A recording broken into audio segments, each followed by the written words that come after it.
Hello everyone. तो चलिए आज हम लोगों को स्टार्ट करना है इलेक्ट्रोस्टैटिक्स 2 आपका, ठीक है। लेकिन इलेक्ट्रोस्टैटिक्स 2 स्टार्ट करने से पहले कुछ हम आप लोगों को रिकॉल करवा देते हैं इलेक्ट्रिक फील्ड लाइंस के प्रॉपर्टी को, ठीक है, क्योंकि उसका यूज ज़रा यहाँ पे आने वाला है। बाकी हम पहले बता दे रहे इलेक्ट्रोस्टैटिक्स 2 जो है आपका वो हल्का टफ होगा एज़ कम्पेयर टू इलेक्ट्रोस्टैटिक्स 1, क्योंकि इलेक्ट्रोस्टैटिक्स 1 में बहुत सारे क्वेश्चंस बनाए जा सकते थे आपके किसके मिक्सचर के, काइनेमेटिक्स, एसएचएम वगैरह के मिक्सचर से क्वेश्चंस बनते थे। रिलेटेबल जो था 11 से, तो थोड़ा इजी चैप्टर वो निकल के आता था, ये इजी टॉपिक निकल के आता है, ठीक है। जबकि इलेक्ट्रोस्टैटिक्स 2 जो है ये प्योर आपका क्लास 12th का सारा प्रॉब्लम्स मिलेगा, ठीक है। बहुत कम रिलेटेबल क्वेश्चन इससे बन पाता है आपका क्लास 11 से, ठीक है। फिर भी हम लोग सब चीज़ को देखेंगे अच्छे से, आराम से। बस हम जितना बताते जा रहे हैं उस हिसाब से आप लोग चलते जाइए, ठीक है, ढंग से सुनते जाइए। तो बाकी इलेक्ट्रोस्टैटिक्स 2 भी आप लोगों को बहुत इजी लगेगा, ठीक है, बहुत ही इजी लगेगा। क्लियर है ये चीज़? चलिए हम लोग स्टार्ट करते हैं इलेक्ट्रोस्टैटिक्स 2। तो इलेक्ट्रोस्टैटिक्स 2 स्टार्ट करने से पहले हम रिकॉल करवा देते हैं आप लोगों को इलेक्ट्रिक फील्ड लाइंस का प्रॉपर्टी। तो इलेक्ट्रिक फील्ड लाइंस का प्रॉपर्टी क्या था? पहला प्रॉपर्टी हमारा क्या था? Electric field lines originated from positive charge और infinity and terminated to negative charge and infinity, ठीक है। पॉजिटिव से ओरिजिनेट करता है और इन्फिनिटी से ओरिजिनेट करता है, टर्मिनेट करता है नेगेटिव में और इन्फिनिटी में टर्मिनेट करता है, ये था। दूसरा प्रॉपर्टी क्या था? अगर हम लोग किसी पॉइंट पे टेंजेंट को ड्रॉ करते हैं इलेक्ट्रिक फील्ड लाइन के, तो वो टेंजेंट इलेक्ट्रिक फील्ड लाइन का डायरेक्शन और फोर्स का डायरेक्शन दोनों बताता है, ठीक है। इसीलिए हम लोग इलेक्ट्रोस्टैटिक्स फोर्स को इलेक्ट्रिक लाइन ऑफ फोर्स भी बोला जाता है, ठीक है। क्लियर है ये चीज़? उसके बाद हम लोग क्या पढ़े थे? Electric field lines never make a close loop. Electric field lines कभी क्लोज लूप नहीं बनाता क्योंकि वो कंजर्वेटिव फोर्स होता है। क्लियर है ये चीज़? अगला हम लोग प्रॉपर्टी क्या पढ़े थे? Electric field line so net electric field at a given point, ठीक है। इलेक्ट्रिक फील्ड लाइन किसी भी पॉइंट पे हमेशा और हमेशा नेट इलेक्ट्रिक फील्ड को शो करता है, ठीक है। उसके बाद हम लोग क्या पढ़े थे? Two electric field lines never ever intersect each other. दो इलेक्ट्रिक फील्ड लाइन कभी एक दूसरे से इंटरसेक्ट नहीं करता है, ठीक है। अगर वो इंटरसेक्ट करा तो एक पॉइंट का दो डायरेक्शन आ जाएगा, जो कि पॉसिबल नहीं हो पाता है। क्लियर है चीज़? उसके बाद हम लोग क्या पढ़े थे, ठीक है? No electric field lines originate और terminate, it is directly proportional to magnitude of charge. कोई भी इलेक्ट्रिक फील्ड लाइंस जो है कितना ओरिजिनेट कर रहा है और टर्मिनेट कर रहा है, ये डायरेक्टली प्रोपोर्शनल रहता है चार्ज के मैग्नीट्यूड के। मतलब अगर हम लोग एक चार्ज से, एक क्यू से अगर 4 इलेक्ट्रिक फील्ड लाइन को दिखा रहे हैं, तो 2 क्यू से हम लोग 8 इलेक्ट्रिक फील्ड लाइंस को दिखाते थे, ठीक है। बेसिकली ये सारा कुछ आपका ये प्रॉपर्टीज़ था इलेक्ट्रिक फील्ड लाइंस का। इसमें एक और प्रॉपर्टी था फार पॉइंट और नियर पॉइंट, ठीक है। फार पॉइंट का मतलब हम लोगों को ये इलेक्ट्रिक फील्ड लाइंस को जो सिमेट्रिक डायग्राम है वो फार पॉइंट और नियर पॉइंट से सेम नज़र आना चाहिए। क्लियर है? ये सारा कुछ प्रॉपर्टीज है इलेक्ट्रिक फील्ड लाइंस का। बाकी क्लास बोल रहे हैं हम लोग, ये इलेक्ट्रोस्टैटिक्स 2 में पूरा का पूरा इलेक्ट्रिक फील्ड लाइंस का बारे में ही जिक्र होगा और उसी से हम लोग आगे धीरे धीरे करके बढ़ेंगे, ठीक है। सबसे पहले और इम्पॉर्टेंट चीज़ आता है आपका गॉस लॉ। लेकिन गॉस लॉ से पढ़ने से पहले हम लोगों को पता होना चाहिए इलेक्ट्रिक फ्लक्स क्या होता है, और इलेक्ट्रिक फ्लक्स को पढ़ने से पहले हम लोगों को थोड़ा एरिया का कंसेप्ट पता होना चाहिए, ठीक है। तो इलेक्ट्रोस्टैटिक्स 2 स्टार्ट करने जा रहे हैं हम लोग, ठीक है। तो सबसे पहले हम लोग पढ़ेंगे एरिया के बारे में। एरिया क्या होता है, उसका प्रॉपर्टी क्या होता है, वो कौन सा क्वांटिटी होता है, ठीक है। इन सब चीज़ों को हम लोग समझेंगे। क्लियर है ये चीज़? तो चलिए स्टार्ट हम लोग करते हैं इलेक्ट्रोस्टैटिक्स 2।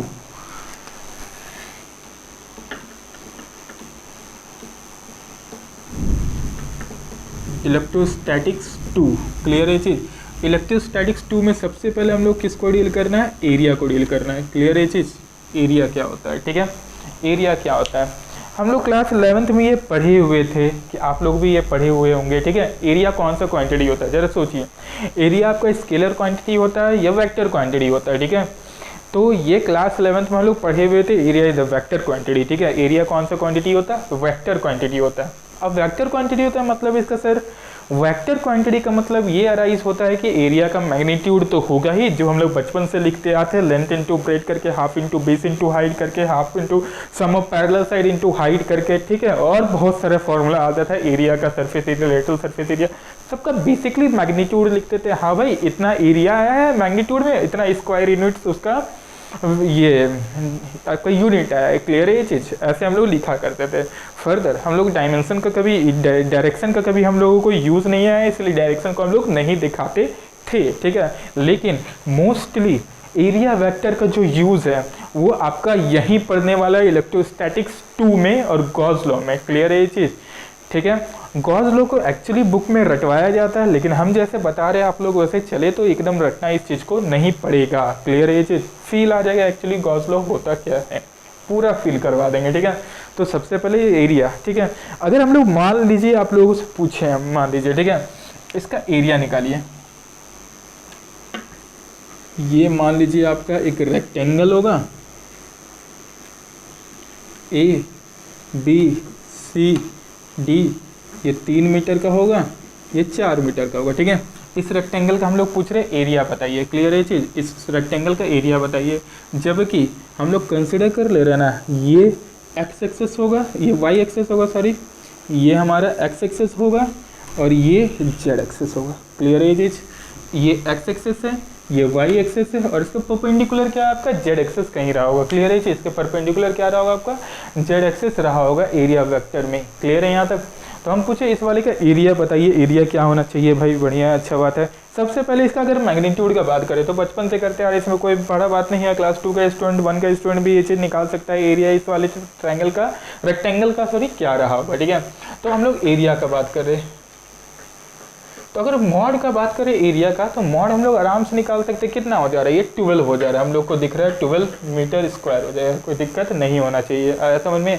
अगर हम लोग एरिया वेक्टर का बात करें भाई, तो एरिया वेक्टर क्या रहा होगा, एरिया वेक्टर, वेक्टर क्वांटिटी का बात करें तो क्या होगा भाई, पहला तो मैग्नीट्यूड और साथ में हम लोगों को डायरेक्शन भी लिखना पड़ेगा, इसका डायरेक्शन कैसे आएगा, ठीक है।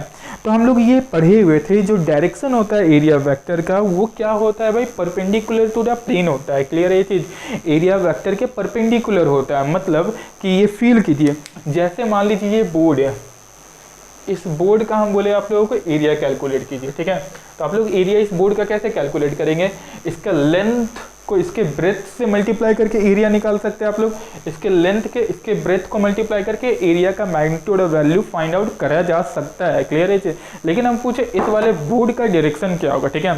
तो बोर्ड का डायरेक्शन कैसे हम लोग बताते हैं, perpendicular to the plane, clear है चीज़, मतलब जिस प्लेन, जिस एरिया, जिस सरफेस का हम लोग एरिया फाइंड करेंगे उसी के परपेंडिकुलर उसका डायरेक्शन आएगा, क्या ये क्लियर है आप लोगों को। जैसे हम लोगों को इस बोर्ड का अगर एरिया को फाइंड करना है तो इसका डायरेक्शन क्या रहा होगा, इसके परपेंडिकुलर, परपेंडिकुलर का मतलब ऐसे, क्लियर है ये चीज़, बोर्ड के परपेंडिकुलर आउटवर्ड ऐसे निकल रहा होगा, समझ में आया चीज़, ये इसका एरिया रहा होगा, क्लियर है क्या आप लोगों को, ये चीज़ मेरे हिसाब से क्लियर होना चाहिए, ठीक है। तो अगर जरा ध्यान से हम लोग इस चीज़ को सोचें तो इसका एरिया वेक्टर का बात करें तो भाई ये एक स्क्वायर दिखा, अब इसका एरिया वेक्टर इसके परपेंडिकुलर ये होगा, क्लियर है ये चीज़। अगर ये x है, रिप्रेजेंट कर रहा है x, अगर ये x है आई कैप होगा, ये y है तो जे कैप होगा और ये वाला क्या आ जाएगा हमारा k कैप, तो एरिया वेक्टर क्या लिख सकते हैं 12 k कैप, क्लियर है चीज़। चलिए बढ़िया बात है, अच्छा बात है, समझ में आया, यहाँ तो कोई दिक्कत नहीं। एरिया वेक्टर लिखना है तो हम लोग को मैग्नीट्यूड निकालने आता है, बचपन से निकालते आ रहे हैं, उसका वेक्टर लिखना है तो वेक्टर हम लोग कैसे लिखेंगे, जो डायरेक्शन होगा मोस्टली वो किधर होगा भाई, perpendicular to the plane of the surface, ठीक है, सरफेस के परपेंडिकुलर रहा होगा, कोई दिक्कत नहीं, यहाँ तक आना चाहिए आप लोगों को, ठीक है, समझ में आया यहाँ तक, बढ़िया बात है। लेकिन एक क्वेश्चन यहाँ पे और अराइज होता है, ठीक है, वो सवाल क्या अराइज होता है, जैसे हम बोले ये सीट है आपका, इस सीट का एरिया निकालिए, चलिए ठीक है। तो एक स्टूडेंट बोलेगा, मान लीजिए आपका ब्रेथ दिया हुआ है 3 और लेंथ दिया हुआ है 4, क्लियर है चीज़, ब्रेथ दिया हुआ है 3 और लेंथ दिया हुआ है 4, तो मैग्नीट्यूड कितना आ गया 12 आ गया।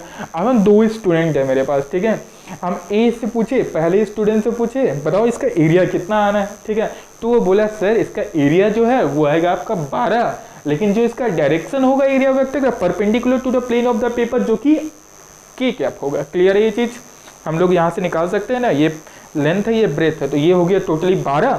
12 का ये परपेंडिकुलर कितना आ गया की कैप, दिख रहा है हम लोग को की कैप इधर है, क्लियर है ये चीज। तो बोलेगा वो 12 की कैप है इसका एरिया वेक्टर। दूसरा स्टूडेंट है वो क्या बोला, सर इसका मैग्नीट्यूड तो 12 है लेकिन जो डायरेक्शन है ना मेरे हिसाब से वो माइनस की कैप है। अरे वो तो बोला आपका की कैप है लेकिन ये डायरेक्शन बोल रहा है माइनस की कैप है, क्या वो सही बोल रहा है क्या? चलिए समझते हैं इसको। जैसा कि हम लोग पढ़े थे कि एरिया वेक्टर का जो डायरेक्शन होता है perpendicular plane of the paper होता है, क्लियर है चीज, perpendicular to the plane of the paper. Surface है तो perpendicular to the plane of the surface, clear है चीज, यही हम लोग बोलते थे। तो अगर हम लोग ध्यान दें तो अगर इसका एरिया वेक्टर इधर की कैप है तो इसका उल्टा भी तो इधर आ सकता है ना, ये वाले चीज को देखिए पोर्शन को, ये माइनस की कैप को शो करेगा, इधर माइनस की कैप को शो करेगा, ठीक है। तो क्या आपका जो ये एरिया वेक्टर है वो 12 के कैप लिखना सही रहेगा या फिर इसका जो डायरेक्शन है ये -12 के कैप लिखेंगे, क्या सही होना चाहिए यहाँ पे, ठीक है। हम ये आप लोगों से पूछ रहे हैं, जरा सोचिए इस चीज को, यहाँ पे क्या लिखना सही होना चाहिए, ठीक है, 12 के कैप या माइनस का 12 के कैप। क्योंकि अगर कोई एक सरफेस को उठाते हैं तो उसका दो डायरेक्शन हो सकता है ना, एक इसका बाहर वाला डायरेक्शन होगा तो एक इसके उधर साइड वाला भी तो परपेंडिकुलर डायरेक्शन आएगा, तो मोस्टली दो डायरेक्शन मेनली यहाँ पे आ सकता है, क्लियर है ये। तो क्वेश्चन अराइज ये होता है कौन से डायरेक्शन को हम लोग कंसिडर करेंगे तो सही होगा, ठीक है। हम लोग इधर वाले डायरेक्शन को कंसिडर करें या पीछे वाले डायरेक्शन को कंसिडर करें, ये क्वेश्चन अराइज होता है, ठीक है। तो देखिए यहाँ पे हम ये बोल रहे हैं आप लोगों को, अगर आप लोग यहाँ पे 12 की कैप लिख रहे हैं एरिया वेक्टर और दूसरा स्टूडेंट अगर -12 की कैप एरिया वेक्टर लिख रहा है, ठीक है, तो ये दोनों का दोनों सही है, both are right, both are correct, both the area vectors are correct, ठीक है। जो लिखना है वो लिख सकते हैं, ठीक है।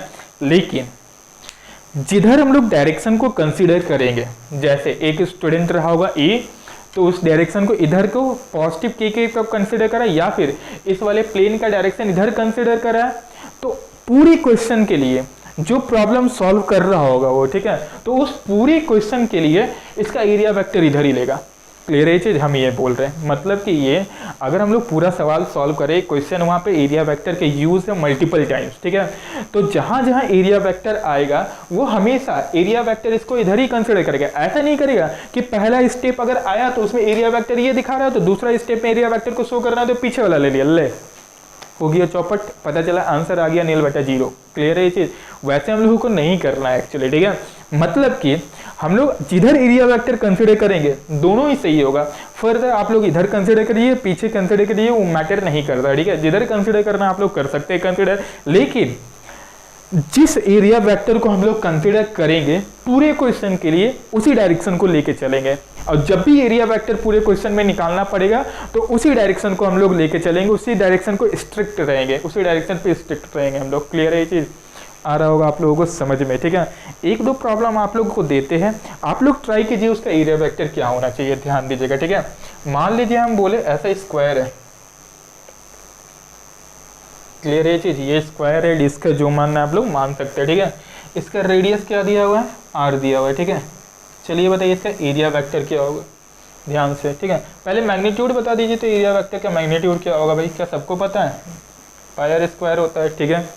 एरिया वेक्टर की बात करें तो एक स्टूडेंट बोलेगा सर इसका area vector perpendicular to the surface होगा, मतलब ऐसे जा सकता है, अगर ध्यान दे तो ऐसे जा सकता है, क्लियर है ये चीज, ऊपर जा रहा है मतलब ये क्या रहा होगा आपका जे कैप रहा होगा। तो एक बोलेगा सर इसका जो एरिया वेक्टर आना है ना वो कितना आएगा आपका πr² जे कैप, तो एक बोला सर नीचे भी आ सकता है, बिल्कुल सही है भाई, ये भी कितना ले सकते हैं हम लोग -πr² जे कैप। आपको जो लेना है वो ले सकते हैं क्योंकि ये दोनों सही है, क्लियर है चीज। फर्दर जो डायरेक्शन को हम लोग कंसिडर करेंगे पूरे क्वेश्चन के लिए स्ट्रिक्ट रहेंगे उसी डायरेक्शन को लेके, क्लियर है चीज, मतलब उसी डायरेक्शन को हर बार कंसिडर करेंगे, ठीक है। अब ध्यान से हम लोग सोचे थे ये किस टाइप का एरिया है, एक प्लेन का एरिया है, क्लियर है चीज, ये एक प्लेन का एरिया आ रहा है, ठीक है। इस टाइप के एरिया को हम लोग बोलते हैं ओपन सर्फेसेस, ठीक है। इस टाइप के एरिया को हम लोग क्या बोलते हैं, ओपन सर्फेसेस। ये ओपन सरफेस को शो करता है। ओपन सरफेस में क्या क्या आ जाएगा भाई, ओपन सरफेस में आ जाएगा आपका रेक्टेंगल जिसका 2 एरिया वेक्टर आ सकता है, देख रहे हैं दोबारा, ये आ जाएगा आपका ये सर्कल आ जाएगा, डिस्क आ जाएगा, ठीक है, जिसका 2 एरिया वेक्टर आ सकता है। क्लियर है ये चीज़।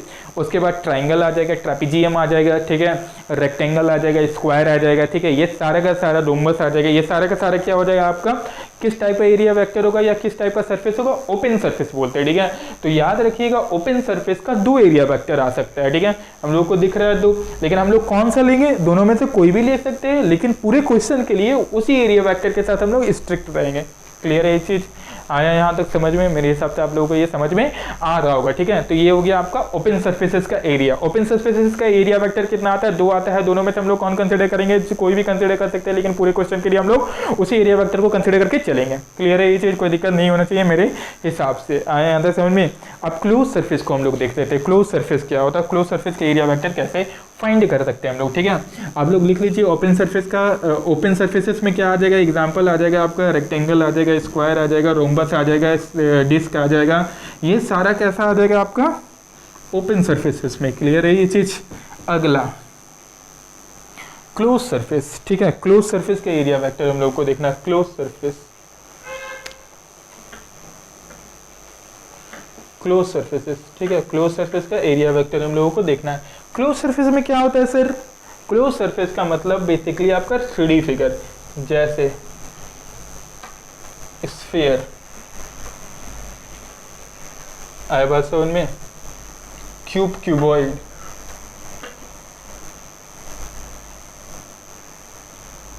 कोन, सिलेंडर, ये सारा क्या होता है आपका क्लोज सरफेस।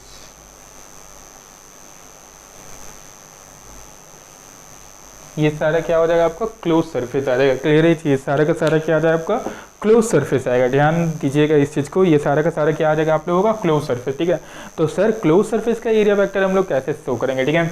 तो याद रखिएगा जो क्लोज सरफेसेस होता है, क्लोज सरफेस का जो एरिया वेक्टर होता है वो हमेशा perpendicular to the plane in outward direction. Clear है ये चीज, perpendicular to the plane in outward direction, मतलब हमेशा और हमेशा बाहर की ओर डायरेक्शन कंसिडर करेंगे। इस चीज को याद रखिएगा आप लोग, ठीक है।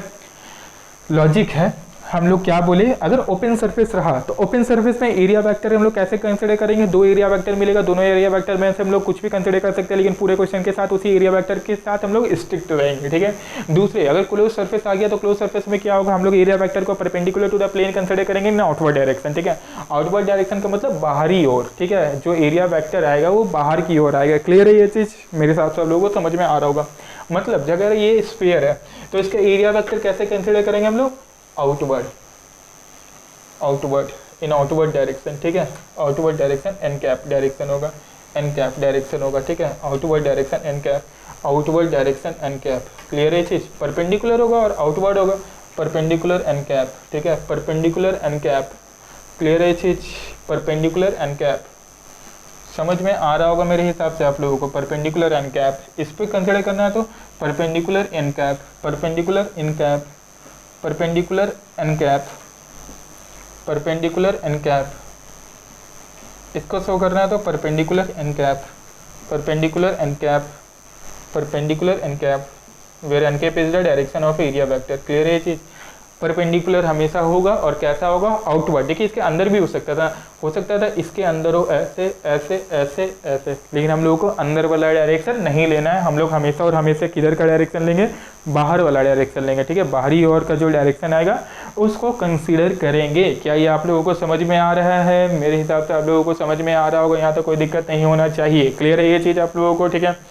तो हम लोग यहाँ से क्या सीखे, एरिया वेक्टर अगर आ गया तो area is a vector quantity, जहाँ ओपन सरफेस का एरिया वेक्टर 2 आ सकता है, ठीक है। दोनों में से हम लोग किसी को भी कंसिडर कर सकते हैं, दोनों ही करेक्ट है, लेकिन पूरे क्वेश्चन के लिए हम लोग जो डायरेक्शन को कंसिडर करेंगे उसी के साथ स्ट्रिक्ट रहेंगे, ठीक है। क्लोज सरफेस आ गया तो क्लोज सरफेस का एरिया वेक्टर हम लोग कैसे लेंगे, परपेंडिकुलर टू द प्लेन होगा इन आउटवर्ड डायरेक्शन, ठीक है, हमेशा आउटवर्ड डायरेक्शन में होगा। क्लियर है ये चीज़, चलिए आप लोगों को समझ में ये आ रहा होगा, ठीक है। हम इस वाले को हटाते हैं, फिर कुछ पॉइंट्स को लिखाते हैं। आप लोग पॉइंट्स को लिखिए, ठीक है, important points about area vector, important points for area।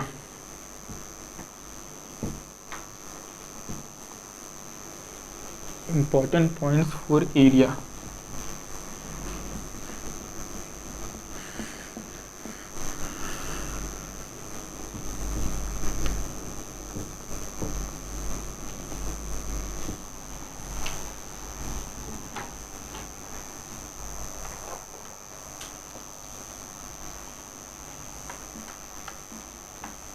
Important points for area.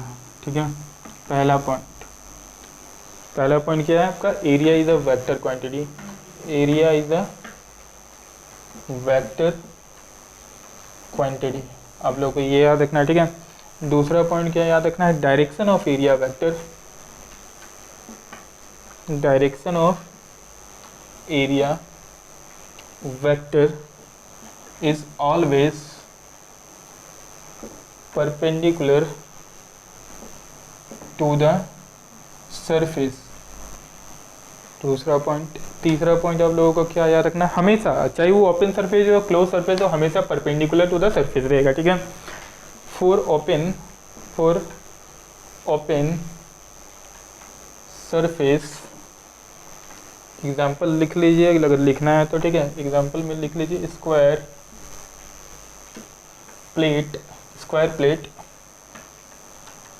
Surface plate, जो बोलना है बोलिए, ट्राइंगुलर प्लेट,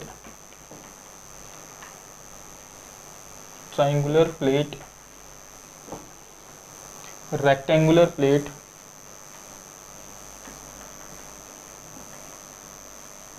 एक्सेट्रा, मतलब जिस टाइप का प्लेट होगा। ठीक है, consider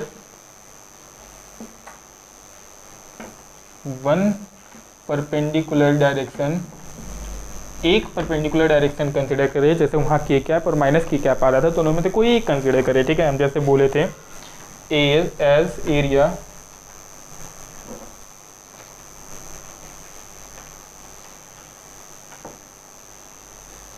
vector direction and strict to it for the whole problem। चौथा, for closed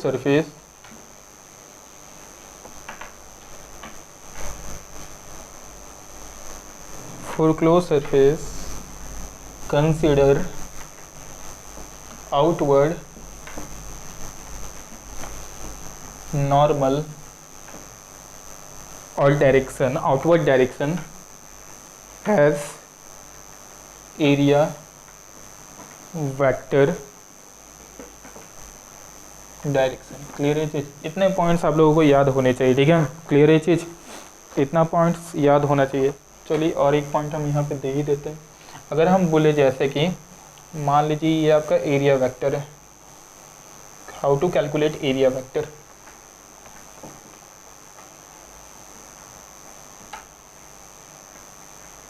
ये आपका एरिया वेक्टर है ABCD। क्लियर है जी, एरिया वेक्टर है। इसका मान लीजिए ये स्क्वायर है, इसका साइड क्या दिया हुआ है आपका, साइड दिया हुआ है आपका A।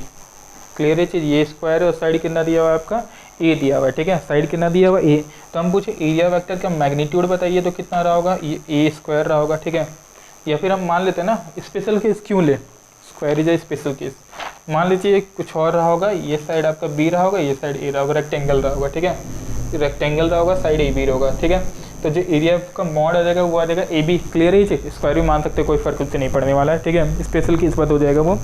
तो अगर हम बोले इसका एरिया वेक्टर लिखिए, ठीक है, तो जरा सोचिए इसका एरिया वेक्टर हम लोग कैसे लिख सकते हैं। हम लोग को पता है ये परपेंडिकुलर बाहर आएगा, परपेंडिकुलर अंदर आएगा। ठीक है, अगर हम लोग बाहर को कंसिडर करेंगे तो क्या लिखेंगे हम लोग, AB क्रॉस AD कर सकते हैं क्या। देखिए AB से AD की ओर चले, ये एक वेक्टर दिखेगा AB और ये लिखा हम लोग को AD। ठीक है, तो AB क्रॉस AD तो इधर ही है, ऐसे है ना, AB क्रॉस AD से आ जाएगा हमारा। देखिए तो गौर कीजिए इस चीज़ को, हम लोग यहाँ पे कैसे लिख सकते हैं, AB क्रॉस AD। देखिए खुद ब खुद आ जाएगा इसको सॉल्व करने पे। ठीक है, इसको सॉल्व करने पे खुद ब खुद आ जाएगा। क्या सॉल्व करके दिखा है, अगर हम लोग सॉल्व करेंगे तो जो एरिया वेक्टर आ रहा होगा वो आ रहा होगा आपका mod of AB vector into mod of AD vector into sine theta into n cap. ठीक है, AB का मॉड कितना है, ये A दिया हुआ है। ठीक है, A इंटू AD का मॉड कितना है भाई, AD का मॉड दिया हुआ है B इंटू एंगल कितना है AB AD के बीच का 90 डिग्री आप लोगों को दिख रहा होगा। ठीक है, तो साइन कितना पुट करेंगे यहाँ पे 90, साइन 90 का value 1 into n cap a cross b किधर आया, बाहर की ओर के कैप, बाहर की ओर के कैप, बाहर की ओर के कैप, ठीक है। तो बाहर के बोल दीजिए, एन बोल दीजिए, एक ही बात है, ठीक है। के कैप कितना आ जाएगा ये आपका, देखिए ए बी के कैप आ गया वेक्टर है। क्लियर है ये चीज़, ए बी वेयर मोड है और ये मॉड है, और के क्या हो गया आपका, डायरेक्शन हो गया परपेंडिकुलर टू द सरफेस, इस सरफेस के परपेंडिकुलर आ गया, ठीक है।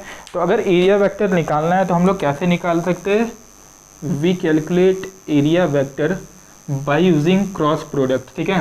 क्रॉस प्रोडक्ट के हेल्प से हम लोग निकाल सकते हैं ए क्रॉस बी।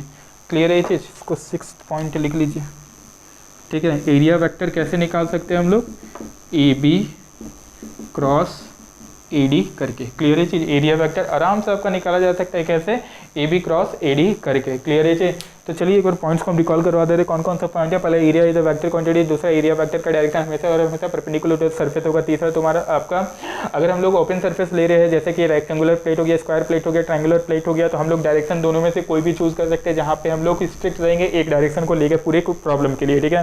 क्लोज सरफेस के लिए जो एरिया वेक्टर होगा डायरेक्शन होगा एरिया वेक्टर को हमेशा और हमेशा नॉर्मल आउटवर्ड होगा और perpendicular to the paper outward होगा, जैसा कि हम बताए थे, ठीक है। 6 नंबर एरिया वेक्टर हम लोग को निकालना है तो क्रॉस प्रोडक्ट करके निकाल सकते हैं। ये एग्जांपल देखिए, इलस्ट्रेशन देखिए, आप लोगों को समझा चुके हैं हम। क्लियर है जी।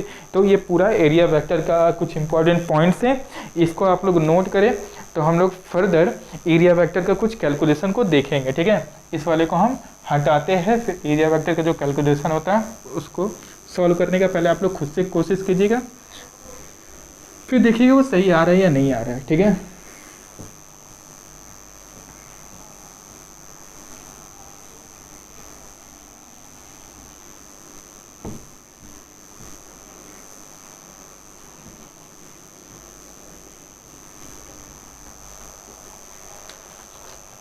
सवाल कुछ ऐसा दिया हुआ है,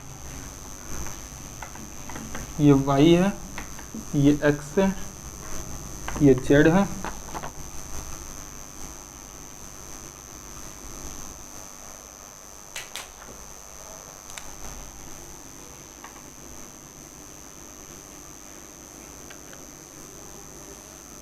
ठीक है। ये मान लीजिए आपका स्क्वायर है ऑफ साइड 5 मीटर, ठीक है। स्क्वायर ऑफ साइड 5 मीटर, ठीक है। जहाँ पे ये एंगल कितना दिया हुआ है आपका 37 डिग्री दिया हुआ है, ठीक है। एंगल आपका 37 डिग्री दिया हुआ है, ठीक है। स्क्वायर प्लेट है आपका, ये स्क्वायर प्लेट है जिसका साइड कितना दिया हुआ है आपका 5 मीटर का साइड दिया हुआ है, और ये एंगल कितना बना रहा है एक्स एक्सेस से 37 डिग्री। क्लियर है ये चीज़। चलिए आप लोग पहले ट्राई कीजिए इसका एरिया निकालने का, फिर हम बताएंगे, ठीक है। Find area vector of the square plate, ठीक है। Find area vector of the square plate. Find, सवाल है हमारा, find area vector of the square plate. Clear है चीज़।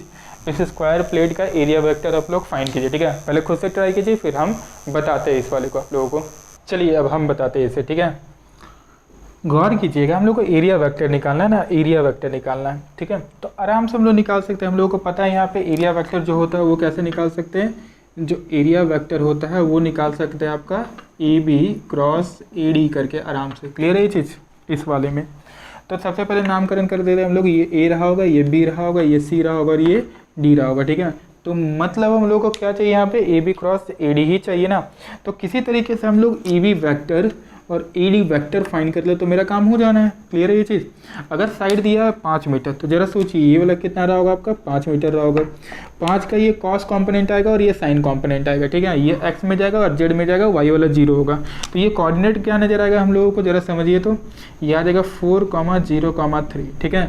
ये कोऑर्डिनेट कितना आ जाएगा आपका 0,5,0। क्लियर है, 0,5,0 आ जाएगा, ठीक है। तो अगर हम लोग इस चीज़ का क्रॉस निकालें, ठीक है, अगर हम लोग इस चीज़ का क्रॉस निकालें तो क्रॉस कितना आ रहा है ध्यान दीजिए, ठीक है। इस वाले का क्रॉस कितना आ जाएगा, तो इस वाली चीज़ को हम लोग ऐसे लिख सकते हैं ना, यहाँ जो ए बी वैक्टर आएगा, ए बी वैक्टर कितना आ रहा होगा भाई, ये ए बी वैक्टर आ जाएगा आपका ए बी ना 4 - 0, ये कोऑर्डिनेट क्या आ जाएगा 0,0,0, ठीक है। यही वाला आ रहा होगा कुछ। तो फाइनल माइनस इनिशियल करके हम लोग वेक्टर निकाल सकते हैं, और ये कितना आ जाएगा आपका 4i cap plus 3j cap. Clear है ये चीज़। क्रॉस हम लोग इसका ले रहे हैं ना एडी के साथ, क्रॉस किसके साथ ले रहे हैं हम लोग, एडी के साथ क्रॉस ले रहे हैं, ठीक है। एडी के साथ AD के साथ, ठीक है। तो AD कितना आ जाएगा आपका 5J कैप आ जाएगा सिर्फ, ठीक है, 5J cap, 5J cap. Clear है ये चीज़। फर्दर अगर हम लोग को इसका वेक्टर फाइंड करना तो वेक्टर फाइंड कर सकते हैं, ठीक है। यहाँ क्या दे देंगे, I दे देंगे, J दे देंगे, K दे देंगे। क्लियर है ये चीज़। I दे देंगे, J दे देंगे, K दे देंगे, ठीक है। लिख देते हैं वैल्यू 4 आ जाएगा, 3 आ जाएगा, ये K हो जाएगा, ये K 3K cap, 3K cap, ये Z डायरेक्शन में, ठीक है। तो 0 आ जाएगा और यहाँ कितना आ जाएगा हमारा 3 आ जाएगा और ये आ जाएगा हमारा 0 5 0। क्लियर है ये चीज़। तो अगर हम लोग निकाले AB क्रॉस AD तो AB क्रॉस AD आ जाएगा, इसको ढके ये 0 और ये आ गया आपका 15, ठीक है, मतलब 15 I कैप आ जाएगा। क्लियर है ये चीज़। 15 I cap minus 15 I cap 15 हो जा रहा है, ये 0 हो गया, माइनस 15 I कैप, ठीक है। अब माइनस J कैप के अलॉन्ग निकाले तो माइनस J कैप इनटू आ जाएगा आपका क्या, इसको ढके तो ये 0 खत्म, तो ये 0 हो गया, ठीक है। प्लस K कैप के अलॉन्ग निकाले तो कितना आ जाएगा K कैप, ये हो गया 20 माइनस 0 तो 20 आ जाएगा। क्लियर है चीज़। तो हम लोग को क्या दिखेगा 20 K cap minus 15 I cap. Clear है ये चीज़। ये आ जाएगा आपका 20 K cap minus 15 I cap. आया यहाँ तक समझ में, ये AB आ गया, ठीक है। दूसरा स्टूडेंट ने बोला सर इसको ऐसे लिख सकते हैं क्या, minus 20 K cap plus 15 I cap, both are right, ये दोनों सही होगा, ठीक है। क्लियर है ये चीज़, दोनों ही हम लोग लिख सकते हैं। अगर डायरेक्शन निकालना है तो इस वाले का डायरेक्शन आपका आ जाएगा AB का cap is equals to, sorry ये AB नहीं, एरिया वेक्टर, ये AB हो गया, ये AD हो गया, ठीक है। एरिया वेक्टर दोनों ही सही है, ठीक है। जैसा कि हम प्रीवियस क्वेश्चन में बताए थे, अगर डायरेक्शन इधर ले रहे तो इसका 180 डिग्री अपोजिट भी डायरेक्शन सही ही होगा। क्लियर है, दोनों ही सही है, ठीक है। अगर K कैप निकालना है तो आराम से K कैप निकाल सकते हैं हम लोग, पता है ना हम लोगों को K कैप निकालना क्या होगा, वेक्टर बाई इट्स मैग्नीट्यूड, मतलब 20 K cap minus 15 J cap divided by इसका मॉड, ठीक है। इसका मॉड कितना आ जाएगा, ओवर रूट 20 का स्क्वायर प्लस 15 का स्क्वायर, खत्म, ठीक है। 625 25 आ जाएगा। क्लियर है ये चीज़, समझ में आ रहा होगा आप लोगों को। बाकी इसका निकालना निकाल सकते हो, कोई मतलब नहीं है। तो मेरा ये क्वेश्चन बताने का बस इतना ही मोटो था कि आप लोगों को कॉन्फिडेंस आ जाना चाहिए एरिया वेक्टर फाइंड करने के लिए, ठीक है। क्योंकि आगे हम लोग पढ़ेंगे, जो भी पढ़ने वाले हैं गॉस लॉ से पहले हम लोग फ्लक्स को समझेंगे, तो वहाँ पर यूज आएगा एरिया वेक्टर का। तो आप लोगों को एरिया वेक्टर का सिलेक्शन पता होना चाहिए कि एरिया वेक्टर का सिलेक्शन कैसे करेंगे। अगर ओपन रहा, ओपन सरफेस रहा तो हम लोग 2 डायरेक्शन में से किसी भी एक डायरेक्शन को कंसिडर कर सकते हो और रिस्ट्रिक्ट रहेंगे पूरे प्रॉब्लम के लिए उसी डायरेक्शन को लेके। क्लियर है ये चीज़। दूसरा, अगर क्लोज सरफेस रहा तो फिर तो कोई दिक्कत ही नहीं है, एक ही एरिया वेक्टर को कंसिडर करना हम लोग को, परपेंडिकुलर आउटवर्ड कंसिडर करना है। क्लियर है ये चीज़, कोई दिक्कत मेरे हिसाब से नहीं होना चाहिए, ठीक है। तो आप लोग एरिया वेक्टर को, इस पूरे चीज़ को नोट करें और इस चीज़ को प्रैक्टिस करें। हम लोग फिर पढ़ेंगे क्या, अगला हम लोगों को देखना है इलेक्ट्रिक फ्लक्स, ठीक है। इस वाले को तब तक आप लोग नोट करें।